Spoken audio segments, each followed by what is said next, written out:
আমি সদায় আশা কৰি আহিছিলোঁ মাজুলীত সেতু লাগে, অৰ্থাৎ দলং লাগে, আৰু মাননীয় অতি কৰ্মঠ মুখ্যমন্ত্ৰী ডক্টৰ হিমন্ত বিশ্ব শৰ্মাদেৱে মাজুলী ৰাইজৰ এই সঠিক আশা পূৰণ কৰিলে। যোৱাকালি আমাৰ ধূনাগুৰি ঘাটলৈ যোৱাৰ যিখন দলং তেখেতে উদ্বোধন কৰিলে, এইটোৱেদি প্ৰমাণ কৰি দিছে যে মাজুলীৰ ৰাইজৰ প্ৰতি তেখেতৰ কিমান সদয় দৃষ্টি আছে, কিমান চিন্তা আৰু ভাৱনা আছে। কোনোবাই কেতিয়াবা আশংকা কৰে যে দলংখন হোৱাৰ পিছত যোনবোৰে যেতিয়া দুখন দলং হ'ব ইয়াৰ পৰিৱেশ বিনষ্ট হ'ব বা বিভিন্ন ধৰণৰ উপদ্ৰৱ আৰম্ভ হ'ব। কিন্তু আমি ক'ব খোজোঁ পৃথিৱীৰ এনে ঠাই নাই য'ত ৰ'পৱে, ষ্ট্ৰীমাৰৱে, ট্ৰেইনৱে সকলো থকাৰ পিছতো তাততো তেনেকুৱা ধৰণৰ ঘটনা ঘটা নাই। গতিকে মাজুলী কিয় কেৱল সেই দৃষ্টিৰে চোৱা হৈছে?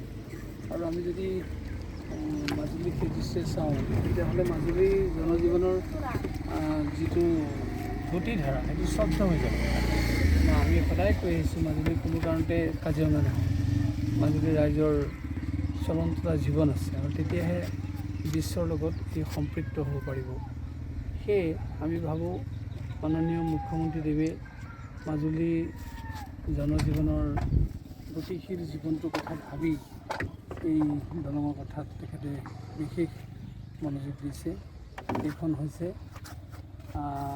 এবছৰৰ ভিতৰত ইয়াৰ সংলগ্ন এইখন দলঙো হ'ব।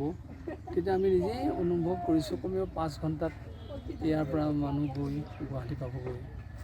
আজি যিটো মুহূৰ্তত আমাক 14 ঘণ্টা লাগে, সেইটো মুহূৰ্তত যেতিয়া আমি যিহেতু ঢকুৱাখানা গোগামুখ হৈ যাওঁ গুৱাহাটী, উত্তৰ গুৱাহাটী পালে 14 ঘণ্টা লাগে।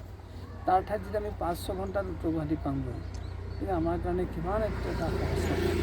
আৰু অকল সেয়ে নহয়, কোনোবা এগৰাকী প্ৰসূতি মাতৃ বা কোনোবা এগৰাকী বিশেষ ৰোগীয়া ব্যক্তি তেওঁ অন্ততঃ 2-3 ঘণ্টাৰ ভিতৰত লখিমপুৰ, নাৰায়ণপুৰ, তেজপুৰত ভালকৈ দেখুৱাবগৈ পাৰিব। কিমান সমস্যা সমাধানৰ বাট মুকলি কৰি দিছে এই দলংখনে। গতিকে আমি আজি এই মুহূৰ্তত মাননীয় হিমন্ত বিশ্ব শৰ্মা দেৱলৈ আমাৰ আন্তৰিক কৃতজ্ঞতা আমি সত্ৰৰ তৰফে আমি নিবেদন কৰিলোঁ।